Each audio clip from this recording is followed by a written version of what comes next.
So, I never thought my family had real problems. Sure, we had our quirks. My mom hoards family heirlooms like a dragon guarding gold, and my dad is the type who pretends everything's fine even when it's clearly not, but nothing major. That was, until last month, when a stupid fight over a quilt cracked everything wide open. It started at Sunday dinner when my sister Megan casually asked Mom if she could have our great-grandmother's quilt for her guest room. Mom immediately shut her down, saying she was saving it. Megan, who doesn't let things go, asked what she was saving it for. Mom wouldn't answer, and before we knew it, my brother Jake jumped in, accusing Mom of playing favorites. Apparently, last year, she gave a family wedding ring, our dad's grandmother's ring, mind you, to our cousin Carly, who isn't even directly related to Dad's side of the family. I didn't even know about that. Things escalated fast. Megan started crying, Jake stormed out, and Dad just stood there doing dishes like it wasn't happening. Afterward, Megan and Jake started texting me, both unloading years of resentment. Megan claimed Mom has always treated her like an afterthought, while Jake was furious about the wedding ring, calling it the ultimate betrayal. I tried to stay neutral, but honestly, I agreed with them. It was weird. So, I went to Mom directly, asking her what was up with the quilt. At first, she just snapped, "Why is everyone so obsessed with that stupid quilt?" But when I pushed, she admitted it was the last thing she had from her own mother, my Grandma Jean. That explanation seemed reasonable, but it didn't feel like the whole truth. Then Jake called me in the middle of the night. He had gone digging through some old papers at their house and found something that left him shaking, according to him. He forwarded me an email chain he'd found printed out and hidden in one of Dad's desk drawers. The emails were between Mom and someone named KH, and they weren't recent, they were from years ago. In them, Mom was discussing family items, but not in a sentimental way. She mentioned the wedding ring and the quilt specifically, but also things like stocks, bonds, and property deeds I didn't even know existed. The weirdest part? She was negotiating. There were phrases like, "If you take the ring, I'll hold on to the quilt," and "Scott, my dad, can't know about this." It was bizarre. I showed the emails to Megan, who immediately started spiraling, convinced our family heirlooms were tied to some long-buried scandal. Jake, on the other hand, thought it was something darker. He pointed out how Dad's side of the family had fallen apart after his dad, our grandfather, passed away, and how no one seemed to know what had happened to his estate. Mom had always been vague about that. Now the three of us are in this weird position.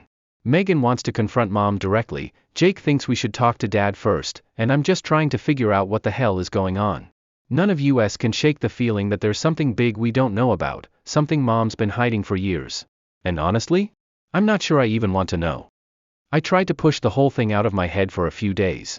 Megan and Jake were still blowing up my phone, but I told them I needed space to process everything. Meanwhile, I couldn't stop thinking about those emails. Who was KH? Why would Mom say Dad couldn't know? And what was this about property deeds?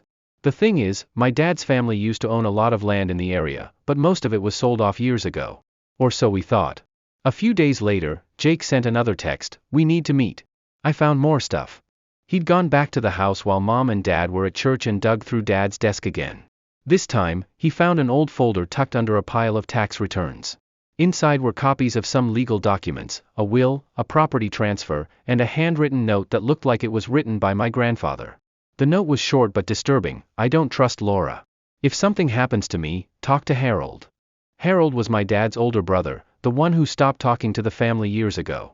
He moved to Florida after some huge falling out with Grandpa, and no one really talks about him anymore. I barely even remember him from when I was a kid. Jake, of course, decided this was some kind of smoking gun.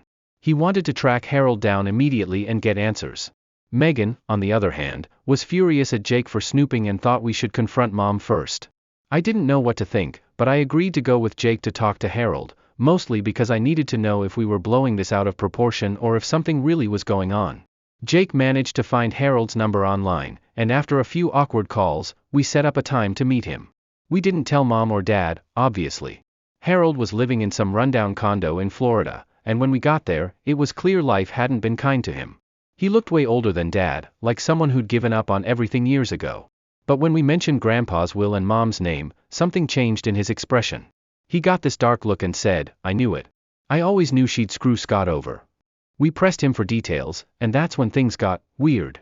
Harold claimed that after Grandpa died, there was a lot of confusion about the estate. Apparently, Grandpa had written several versions of his will, but the one that was used in court didn't match what Harold had seen just a year before. According to Harold, the original will left most of the property to Dad and Harold equally, with small amounts set aside for charity. But the final version? Everything was left to Dad, with Mom listed as the executor. Harold suspected that Mom had convinced Grandpa to rewrite the will before his death, cutting Harold out completely.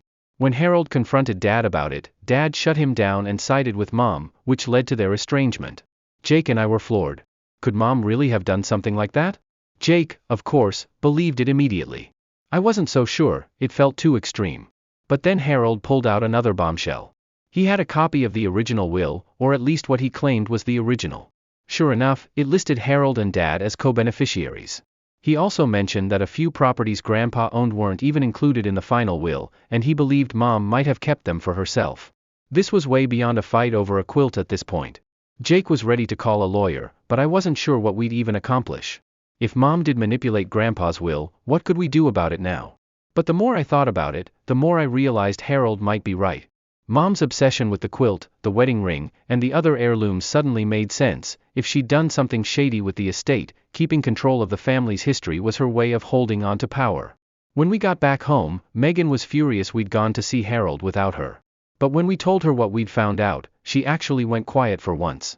I knew she was manipulative, Megan said finally, but this is next level. Jake wanted to confront Mom right away, but Megan and I convinced him to wait. We needed to figure out what we were going to say, and more importantly, how we were going to get Dad involved. Because if Harold was right, Dad had no idea he'd been manipulated by his own wife. Now we're sitting on all of this information, trying to figure out what to do next. Jake still wants to go nuclear and call a lawyer. Megan wants to have a family intervention. And me? I don't know. Part of me wants to just let it all go. But every time I think about those emails, that handwritten note, and the way Mom's face tightens whenever someone brings up Grandpa's estate, I can't shake the feeling that we're only scratching the surface of whatever she's hiding. Jake couldn't wait any longer. Last night, he called Dad without telling us. I only found out when Megan sent me a screenshot of a text from Jake saying, "Told him everything. He wants to talk." Megan freaked out, calling me immediately. "What does he mean by everything?" she hissed.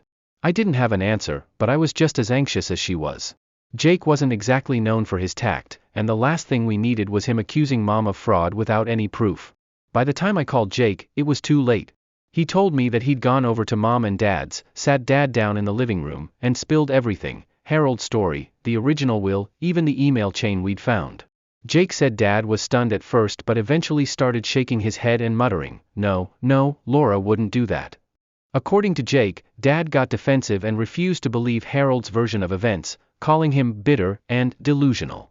But when Jake brought up the missing properties and the inconsistencies in the will, Dad's reaction shifted.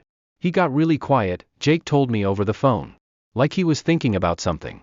Then he said, "I need to talk to your mother." That's where things stood, at least, until this morning. Around 8 a.m., Megan called me again, barely able to keep her voice steady. "They're fighting," she said. "Like, I can hear them through the walls fighting." Megan lives a few blocks away from Mom and Dad, and she decided to swing by unannounced to see if there was any fallout from Jake's confession. She'd arrived just in time to hear the blowout. Apparently, Dad confronted Mom with everything Jake told him, and it did not go well. Megan said she could hear Mom denying everything, her voice shrill and panicked, while Dad kept saying, "Just tell me the truth, Laura." At one point, Megan heard something crash. She thinks it was one of Mom's decorative plates, and then the house went completely silent. An hour later, Jake texted the group chat, "Dad called me. He wants us all to come over tonight. Said there's stuff we need to talk about as a family." Now we're all waiting for this family meeting, and I feel like I'm going to throw up. Megan is convinced Mom's going to double down and deny everything, but Jake thinks this might finally force her to come clean. I don't know what to think. On one hand, I don't want to believe that Mom could do something so underhanded, let alone lie about it for decades. But on the other hand, the evidence is piling up, and her reactions aren't exactly reassuring. The worst part? I'm starting to wonder how much Dad knew all along. He's always been so passive, so willing to go along with whatever Mom says, but Harold's story makes it sound like he had to have noticed something was off. If he knew and stayed quiet, then everything I thought I understood about my parents is a lie. The meeting is tonight at 7.